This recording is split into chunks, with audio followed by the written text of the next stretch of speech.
Welcome to our podcast, Hiking in Heels, with life coach Teresa Coltrane and full-time mum and writer Jessica Heedy Gandolfi.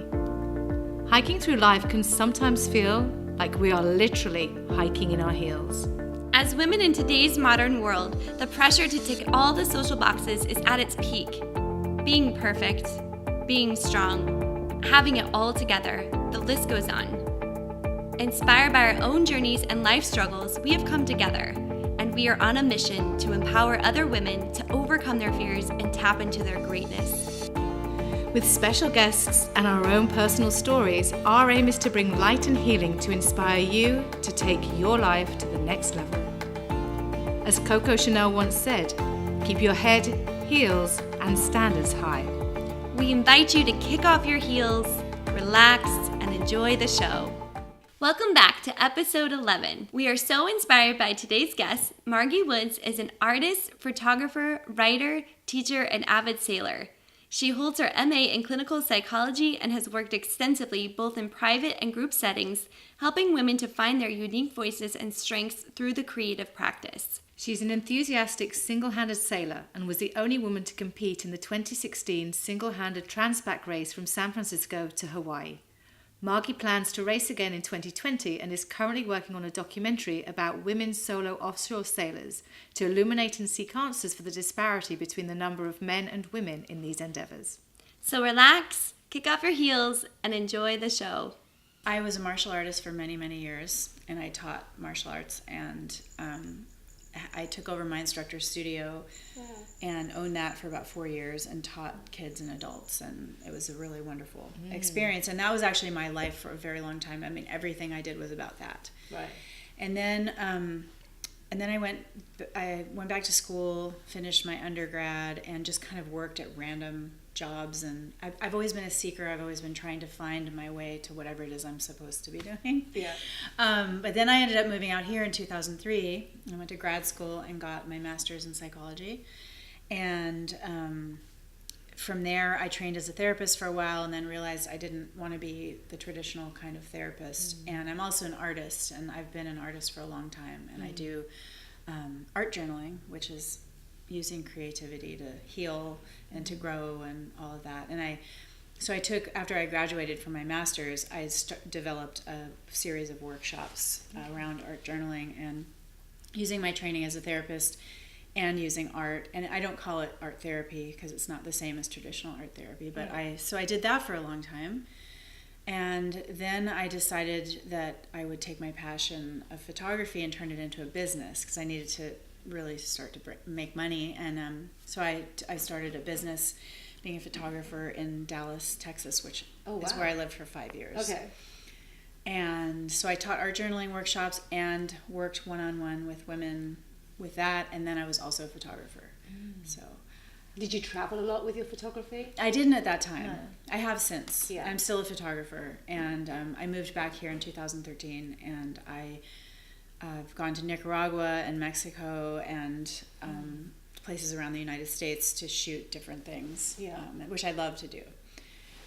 But and the other thing is I'm a sailor, so that's a huge part of who I am, and that has sort of taken over my life lately. So I sailed to Hawaii by myself in 2016, which was a wonderful thing, and I mean, that's a huge thing. Not only is it wonderful, I just want to stop a second there because you're just so blasé about it. But I'm just casually. You sailed to Hawaii from San Francisco, is that right? By yourself. Yes, I did.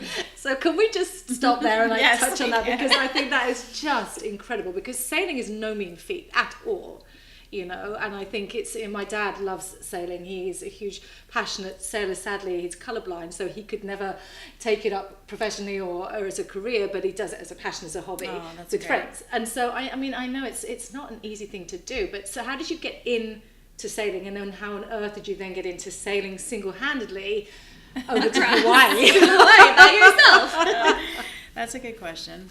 I guess to me it just kind of fit in the flow of my life, so I think of it sort of like, oh yeah, I just did that. But it is a really big deal, and I don't ever want to, sweep that under the carpet, because I'm very proud that I did it, and I'm very it was very important to me for a lot of reasons. It Right. was sort of like a vision quest for me, and it just really ended up opening the door for a vision quest. It wasn't the vision quest itself. So I started sailing when I was little, and my dad taught me to sail, sort of. He didn't really teach me, but I went sailing with him and learned via watching him, and he's not really much of a let me teach you stuff kind of guy.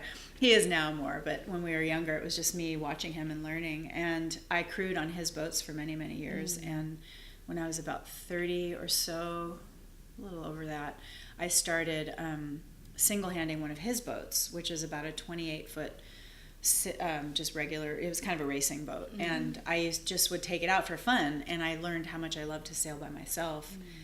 And at that point, I realized I wanted to take it more seriously. So I did a bunch of sailing courses, even though I already knew how to sail, and just built my confidence up to become a skipper of my own boat, and which is sort of like a metaphor for life, I guess. Right. Yeah. And then I bought my first boat in 2004 out here in LA, and I owned that boat for about 5 years. And then, as I said, I moved back to Dallas, which is when I sold my condo and my boat. Oh, you sold everything. Oh, that must have been hard, actually. It really was. It really was. But it was what I felt was right at the time, and you know, and I wouldn't change it given what I was going through at that time. So, I went there and had my journey in Dallas, and came back and immediately bought a boat again. And I was just doing the same stuff I always did. I was just sailing during the day. I was taking people out. I was just going to Catalina with my girlfriends and just having a good time. I was solo sailing to Catalina. I was just enjoying my boat. And somewhere along the line, I just got it in my head that I wanted to sail to Hawaii by myself, because I'm from there. And my dad had done that crossing a bunch of times, and I never got to go with him. He didn't do it by himself. He did it with people. But I just never got to do it. And I just had that in the back of my head. And then about 2 years ago, right now, really, I met a guy at a party, a sailing party. And somebody said, oh, you need to meet this person. He's a single-handed sailor. And, you know, they knew that I like to sail alone. And, oh, and he's about to sail to Hawaii and do the Singlehanded TransPac again. And I'm going, whoa, that's intense, you know. And I didn't even know there was a single-handed TransPac. I didn't know about that at all. What is that? Yeah, It's you know, there's the TransPac big sailing race that goes from LA to Honolulu. Oh, right. So it's Trans-Pacific Okay. yacht race, basically. Cool. And there's one that's called the TransPac, which is crewed boats. Right. And it's pretty famous. And it happens, I don't know if it happens every 2 years or every year, but everybody who says TransPac, that's what they're talking about. Right. But there's this single-handed TransPac. So it's basically a solo race from San Francisco to Hawaii, and it's been going on for 20 years. I'd never heard about it. It's a really cool race because it's kind of come as you are. It's not a fancy sailor race. It's like you could be a fancy sailor and go in the race. You could have a nice boat and go in the race, but it could be any boat that you have as long as it meets the safety requirements, and as long as you meet the safety requirements and the experience requirements. Because what does it look like? So I have no idea, like how long, how much work, like how do you sleep at night? Give us like a vision. Well, I didn't know any of these things either, and when I decided to do it, which I decided that night basically, and 10 months later I was going. Wow. So it entails a lot of stuff. I mean, you definitely need to, you have to get your boat ready, which is a big deal. And I went on a boat that a lot of people didn't think could do it, but it was a wonderful boat. And I had a lot of support in getting my boat prepared, and so we did. We just beefed up all the rigging. You know, we made sure all the safety stuff was up to snuff. We got all the electronics going, and you know, I learned all this stuff as I went along because I had never done anything like this in my life.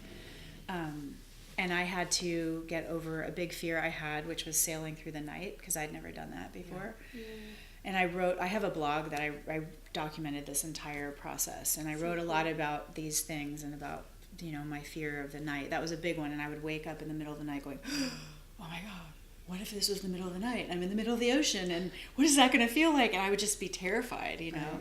So I decided to take a trip on my boat out around Santa Barbara Island and back, which would give me just enough time to get away from the coast, be out there at night, and then come back. And it's also close enough so I'm not too far offshore if I don't like it. But it turns out I loved it, and I had a wonderful experience out there, and I just fell in love with the whole entire thing, and I knew in that moment that I was doing it. And then I had to do a 400-mile qualifier sail by myself. And you have to go way offshore. You have to get at least 100 miles offshore, and you have to sail nonstop by yourself for 400 miles. Wow. How long does that take then? Well, it took me a long time because I didn't have any wind for like 3 days. So no motor? Just no motor. You just have to sail. Wow. So I was going, slower than I walk for 3 days. And that in itself was a challenge because it's, you think, oh, that's cool, you can just relax, but it's really frustrating because you're not, I'm trying to make my boat go. You're like, I'm in a race. Yeah, I wasn't racing at that time. It was just me proving to them that I could be offshore for 4 days. And it was a perfect shakedown. I see why they want you to do it, because you test yourself, you test your boat, you test whether you like yourself, can you handle being alone? And I ended up loving all of it so much. And that was sort of how it all started. And then next thing you know, I was in San Francisco getting ready to leave. I went up there for 2 weeks before the race, and I was the most nervous I've ever been in my entire life those 2 weeks. But the minute I pulled off the dock, I just realized I was sailing. Just the best way I knew how, I'm just going to put one foot in front of the other, and I know how to do this. I know how to sail. So I sailed off under the Golden Gate, and I knew I wasn't turning back. And so it was 2,500 miles. So how long did that take you? 17 days. Wow. Yeah. So you had to have all your food ready, like all the things you needed in your water, and just hope that it was enough to get you through however long you needed it to be. Well, they require you to have a certain amount of water. Okay. And they require you to have enough food for, I think it's 30 days. So you have to have I took a lot of freeze-dried food, like as backup, but then I had other food to eat. And you just have to be really prepared and have, But the ocean, there's a lot to be said about spending time out at sea. I love the water, I love the ocean. I spend much of my time on ships and boats and yachts, and it really is so calming. At the same time, it's also so frightening. It's one or the, it can be one or the other. It's just, there's something about it. It's powerful, it's unpredictable. You don't know what you're going to get and how you're going to deal with that. Did you get any points across in those 17 days where it was really rough or really frightening? Did you get to that point at all? I'm really being honest when I say I never felt scared at all. And some people don't want to believe me when I say that, but I really did not feel scared. It was very intense. It was we had unseasonably rough weather. It was nothing like anybody had ever described to me on that trip. We had a couple of hurricanes far away that then turned into tropical storms that were creating sea conditions that were pretty intense. And then one of them got close enough to us that they were all kind of like, okay, you guys need to know that this storm is coming, Wow. And it was just really rough the whole time. And I didn't have a lot of sun. I had a few days where I got becalmed in the beginning, which was frustrating actually. But the rest of it was just big wind, big seas, just lots of intense movement of the boat that I'd never experienced before. And, I loved it. It was hard. It was really hard sometimes. And there were days when I kind of hit the wall and was like, what am I doing out here? But at the same time, I'd wake up the next morning and be like, oh, that sunset is so magical, And when I say wake up, it wasn't like I slept all night. It was like I wake up on the last time I woke up throughout the night, because I would only sleep about an hour at a time. So, what do you think? What was the biggest thing you learned about yourself? I was gonna ask you, what did you have all the time with yourself for 17 days? The biggest thing I learned about myself was that I already knew all the stuff I needed to know. And that I went out there looking for something, and I realized that everything I was looking for was already inside me, and I just had to let it come out and allow myself to be the biggest version of myself. And that's something I struggle with, or I used to struggle with. In my daily life. But the one thing I loved about being at sea was that the buck stops with me, and I didn't doubt myself. I trusted myself 100% the whole time I was out there. And I realized that that's the key, is to really just learn to bring that back to land and trust myself every moment of every day and listen to myself and know that I can handle whatever's thrown my way. Yeah. So it was really deep for me in that way. I love that, because it's true, we all go searching, right? We're searching, looking for that external validation, but really like home is within us. Whatever we need, all the things we need are just right inside of us. But it takes a journey like that for us to recognize that and see that, you know. Yeah, and the thing I'm trying to kind of wrap my mind around is like, do we really need to do something so extreme to really learn that? You know, can we make the journey a little closer to home, you know? But sometimes I think we do, because I think sometimes when we're closer to home, we get so wrapped up with everything else and all the noise and the hustle and the bustle and life, that sometimes perhaps you do need to go to those extremes to really find the quiet, to be able to listen and tune into what is in you and what you need. Yeah. Which is like you say, is already in there, but we just don't always allow it time or the quiet for that to surface, to realize it. Yeah, that's true. And I think I've always been drawn to adventurous things for that reason, you know, to push myself and to see what is in there, you know, in a different way. How did it feel when you saw Hawaii in the distance and you were coming in? How was that? Well, first let me just paint a picture of that morning. When I knew I was close. I mean, I could see on my chart plotter that I was close. And I came out that morning after my last sleep, and it was raining, and it was cloudy. I did not have any dry clothes, hardly. And I think I was in a t-shirt and underwear or something, because it was warm, but it was raining. And I kind of went out in the cockpit, and it was just pouring. I'm like, why am I even wearing clothes? You know? So I basically ended up just wandering around with no clothes on for the rest of the day, but it was wet, you know, and I was like crawling around the cockpit because it was super rough, and I'm trying to deal with stuff. I look behind my boat, and there's a huge thing dragging behind me, and it was this rubber rail that goes all the way around, that protects the boat. Yeah. That thing had somehow fallen off in the night, so I had to, in my underwear or whatever I was wearing, like haul that thing back on the boat, which was not easy. And by the way, my autopilot had broken a day and a half before that. So I was using my backup autopilot, which was not steering very well. And so all this stuff was going wrong. I was cranky, and I was wet, and it was gross, and my boat stank, and I stank, and it was just disgusting. And I just couldn't wait to get there. And I called in. I think I called in before I saw the island, because you're supposed to call in when you're 25 miles out. And it was kind of cloudy, so I couldn't really see it yet. But eventually I kind of saw it in the distance, out of some clouds, you know, and I thought I was hallucinating. I thought, am I really like seeing that right now? Is that really land? And when I realized it was just such an emotional moment. I mean, I just sobbed. I mean, I was actually I did a documentary of my trip, and I was videoing myself a lot during whatever moments I was in, whether they were good or bad or whatever. And in that moment, I knew I needed to video it. I'd already broken down and stuff, and so I got the thing out, and I'm like holding my phone up, and I'm like, I just saw land, and I just like started bawling again. And it was just an amazing thing. And from that point forward, I just realized what was happening. Like, okay, I'm gonna see my family today, everything's gonna be okay, I'm gonna get off this smelly boat, you know. And then the sun started to come out, and then it was like your typical Hawaii trade winds, sunny day, the kind of weather I grew up with. And then I smelled the island. And that to me was incredible, because I grew up there, and this smell of the earth there has its own thing. And when I smelled it, it was like, oh, I know that smell. That's like, talk about coming home, you know. Wow. Yeah. And then I went back and I started steering, because I was like, this is it. This is the end of my trip, you know. And I was steering my boat, and I was just blissed out. And I closed my eyes, and I said this prayer of gratitude for, you know, like getting me there safely, and just everything that I went through. And I opened my eyes, and right in front of me was a rainbow framing beautiful. the entire island.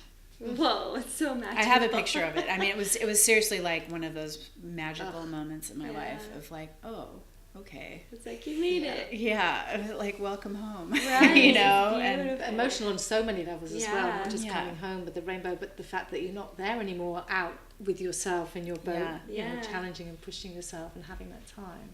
Yeah, it was very, it's so deep. I mean, there's so many levels to all of it, but it was really, really a powerful experience in my life. Yeah. Did you take journal every day? Like, is that kind of how you documented the whole thing? Or no, because I couldn't really write. It was so busy, rough. like, trying to I mean, I did write everything. blog posts. I had my computer, and I was able to post. So I would do short little blog posts, but it was a little hard to to do that. I would like wedge myself in, but I couldn't. Handwriting was almost impossible. Yeah, that makes sense because you're just rocking. So I did everything with my phone. I just talked to the phone, and it was like a video diary, really, of my whole trip. That's cool. Which was actually a very cool thing to do. It was really powerful. Because, for you to look back at that and to see yourself going through the stages and the phases and the emotions and everything must have been really healing as well in its own way. Yeah, it was. And it still is. You know, when I watch the movie today, I really can see where I was. And it's... Yeah. So you made a documentary about it, or a film. Like, you put all that together, right? Yeah, I did. I have a 26-minute documentary that was... It's professionally edited, and I didn't intend that. I intended it just to be for me. But my brother's a filmmaker, and he said, you should, if you're going to do this, hire an editor. And so he recommended his editor, who he loves, and I ended up falling in love with her too, and she's amazing. And we worked together to create the film. And as it took shape, they both said, this is pretty good. We should do something with this. So it's been in a few film festivals, and I still haven't released it for public consumption yet. I'm still kind of deciding how to do that, but people can see it. So do we have a link we can share? Yes, I haven't given out. Or maybe just a clip or something. There's a website and there's a trailer on the website, and then soon I'll have information there on how you can rent the film or buy it if you want it. But I doubt anybody would. Yeah, I watched the trailer. It's pretty it's intense. I was like, whoa, this is so.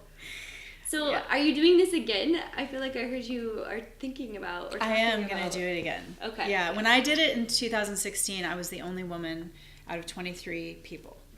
And my friend just did it in 2018, and she was the only woman out of 19 people. And when I did it, I had that thought, like, why? Why aren't there more women doing this? And I started kind of, when I got back, looking into the history of the race. And there have been a lot of amazing women who have done this race, who I really look up to. But it's such an imbalance in numbers, and like the record number of people, I think, I have to really solidify this, but it's either 2 or 3 women in any given year that have ever done this. Yes, at one time, I think altogether there have been about 15 or 17 people in 22 years. How many men? Yeah, exactly. Yeah. So I got this idea that I wanted to go do it again and get more women to the starting line, try to hope that I can get more women to join me, hopefully a record number. And then I want to document our journeys. Amazing. And I've also already gotten a lot of women from around the world who are solo offshore sailors to agree to be interviewed. And I want to do a documentary on solo offshore women sailors and just talk to them about what they think about why there's such a difference in numbers, I mean, what do you think the reason is? Because there must be so many female sailors out there that were more than capable of doing this single-handedly, but what stops it? Well, I mean, part of it, I think, is that, the big time single-handed races that are really well known are all in Europe. And a lot of the women there are a lot of women doing those, even though the numbers still are skewed. And they're amazing, and I look up to all of them, but it's this very competitive sort of like high-tech racing world over there, whereas this race is much more of like, you need your own boat, come as you are. It's not a highly sponsored or visible race. It's more of a personal quest kind of a thing. Yeah. So I think, maybe it's a matter of, most women who want to do this want to do the more like competitive side of it, or I don't really know. I mean, somebody told me once that it's like a financial thing, and I kind of was like, I'm going to try not to get defensive about that one, but we'll see. There's a lot of intimidation for these women, maybe, with all the number of men that do it and the... Yeah. I just love that it sets the tone for women to think outside of the box that they can do it. Because for me, where I was thinking about myself, I'm like, I don't know if I could do something like that. But I know that I could. But like hearing your story about it, it does widen my perspective of being like, wow, I could actually do something like that. I mean, you have to love sailing, that's for sure. Yeah. It's not something you just want to go, I think I'll do that, But I think if you love sailing and you want to do it, it's totally doable. Yeah. And the other thing I'll say for any women that think they might want to do it is the men who I've met that do this race are some of the finest gentlemen I've ever met, who are so encouraging and loving and supportive. And it's not like an old boys network of like where women aren't welcome. It's not about that at all. It's in fact, it's the opposite. So if anybody feels intimidated because of that, this is not the place to feel intimidated, because this is like, you know, these guys have been doing this a long time and they're pushing themselves too, and it's a wonderful group. I think it's so cool. So you've been talking about, even just here in California, trying to get more women out on the water, like introducing them to sailing and kind of doing that on your own time. Is that something you're working on right now? Yeah, I have, well, I always, you know, I love hopefully helping and inspiring and mentoring women to do more sailing, and I've naturally kind of fallen into that relationship with a lot of women, because people know that I'm a sailor, and then they introduce me to women who want to sail, and it just kind of takes on a life of its own. But I'm actively doing it now. I'm getting more involved in women's sailing organizations, and I'm teaching this weekend at a mentoring event to teach women about sailing and boat handling and all of that. I also have an all-woman crew that I have on my boat for the crude races that we have around here in Marina del Rey, and we run the gamut of experience from beginner to really experienced racers, who is not me. I'm not an experienced racer, so I got 2 ladies on the boat that are very experienced that mentor me. So it's been a wonderful exchange of information and support and love, and it's been amazing. It's so cool. Yeah. I just love it. There's a couple other projects that you're doing. I don't know if you want to talk about them. Sure. But one of the things I like that you've just started with a friend and kind of just on your own is you've been kind of doing some vlogging about like the experience of going through menopause as a woman, like the different changes of seasons and things in your life. And so that's what I just was wondering, like what inspired you to kind of start doing that? Well, I, about 6 months ago, or maybe a little more, realized that I was fully in the middle of menopause. And no one had ever talked to me about what that meant before. And I just thought, oh, maybe I'll get some hot flashes and I'll stop having my period and then it'll be great. It'll be fine. I'll just deal with it. Well, it hit me over the head big time. And I went into a pretty dark period and got pretty depressed, and had a lot of body pain, and I had a lot of just pretty much every symptom you can have, I have had and still have. And I just really hit bottom with this. And it brought up a lot of stuff in a lot of areas of my life. And I ended up long story short, I ended up going home and being with my mom for about 3 weeks and rebooting, finding my way back to myself in the mountains through hiking. And I saw one of my dear friends who's a clinical aromatherapist, and she kind of tested me and figured some stuff out about what's going on with me, and I've been using an essential oil protocol, which really is what helped me kind of get out of the clouds of what I was in and physically started feeling better. And when I got back from that trip, I just had a moment of, I want to share about this. It was really like a sort of divine, like, you need to do this. It was almost like I heard a voice in my head. Yeah. And so I just started doing the same thing I did on my trip. I just sit in front of my computer and talk about what's going on for me and how I'm dealing with it. And it's turned into a whole YouTube channel, and I have apparently a lot of people who are watching them, and I get really nice comments from people about this, thank you for talking about this. Nobody talks about this. And it's very raw. It's my raw experience with all of the challenges that I've been kind of overcoming through this, and it's been really empowering and so helpful for so many women, I'm sure, because I think we all get to the point where we think, oh, we've been through the whole hormonal, we've been through the teenage years and we've had all of that, and that's it, we're not going to have to go through any of that again. Maybe a little bit up and down with the menopause, but people are so quick to jump on the HRT. I don't know if you did anything like that, or whether you just let it manifest in your body until you found the healing through the essential oils, which I know are so powerful. And if they're prescribed properly, they're systemic, they get into your system. You have to know what you're doing with them, but they are so beneficial and so healing. I've never experienced anything like it. And these oils she uses are ones that I've never used, and they're incredibly powerful. They're spiritually harvested, and I've never used oils like this before. They're really amazing. It's called Wisdom of the Earth. Does she blend them specifically to each person? She doesn't. They say that blending is not the way to do it. They layer.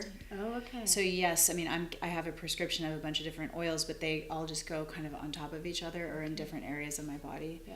So it's really, really powerful. And you found that's really helped you? Yes, it's the one thing besides progesterone, which I do take, bioidentical. It's the one thing that has really, really helped me. And I have tried a lot of things. So this has been really, really amazing. Yeah. It seems like whatever you set your mind to, you don't let it go like a dog with a bone until you master that, right?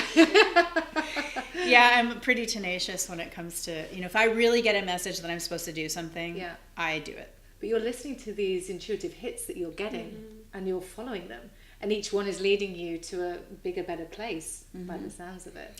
And I'm learning to trust those more now as I get older. And that's the benefit of this time of my life, I think.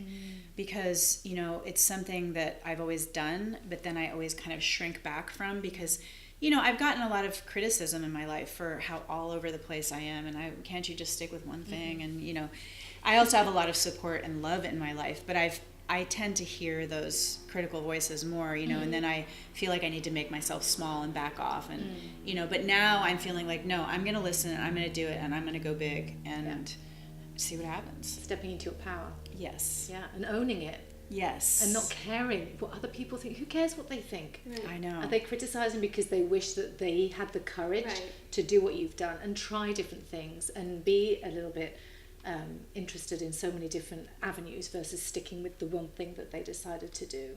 Yeah. So common. Yeah, and I just hope that it's gonna, whatever I do, my prayer is always that if it just inspires one person or helps one person, then I feel like I'm fulfilled.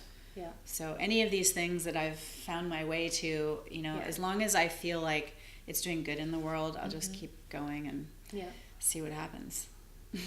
So there's some other goals in mind too. I think I talked about a book maybe and TED Talks. Yes. So there's more inspiring things that she's up to. I would really love to write a book, and it's something I've always wanted to do, and I was just waiting for what it was supposed to be about. And I think that is starting to materialize now. And it has to do with my trip as a catalyst really for personal growth and kind of a memoir, I guess. Yeah. And then I'm currently working on a TEDx talk that's about owning our stories and really stepping into who we are and not, my story is, there's a lot to it, but one of the things I do is shrink back from the truth of it because it makes other people feel uncomfortable when I fully let it out. And so that's my healing right now, is to actually really own my own story and hopefully inspire other people to do the same thing. And, it's not always an easy path, but it feels right to me. Yeah. I think it's beautiful. I think sharing stories is why we've created this space with these wonderful women that we have on the show, is so that everyone can share their journey and their story to inspire others. And I think that's really why we're here, and it's why we go through these, hard parts on our journey, is to reflect, learn, and then see if we can share with others, share our light. So yeah, absolutely. And wanting to be a teacher when you were back at 30s. I mean, you that's kind what of are. you've done. Yeah, you are teaching but in a different way. Be in the traditional classroom setting. You're teaching through all of your experiences, all of your passions, all of the journey that you've been on. You're taking all of that and using that to help educate other women, which is so powerful. I think hats off to you. I think you're doing incredible things. Well, I love it, and it makes me feel very fulfilled. And the more I let it flow and embrace that this is what I'm supposed to be doing, then I feel like, I don't know, I feel grateful that that I'm able to do that. And something you said to me the other day about what was that quote about being seen? If you allow yourself to be seen, you will be successful. And it's funny because I've always known that deep in my guts that I was supposed to be kind of out there. And I don't know exactly what that meant, but I also got the message of you're too much and you're showing off, you're too big for your britches. Like when I was young, because I had that personality of wanting to be in the sort of, I say spotlight, but not really in the spotlight, but just to be seen and to share what I'm feeling and to share what I'm doing. And I kept like dimming it down, and now I'm done with that. I'm gonna just heed that and just step right into what it is that I'm supposed to be doing. And I still don't totally know. I'm just going to keep following the thread. But going with the flow and allowing it to evolve in front of you. And, the steps will appear, won't they? You just take the first one and then everything else will fall into place. Yeah.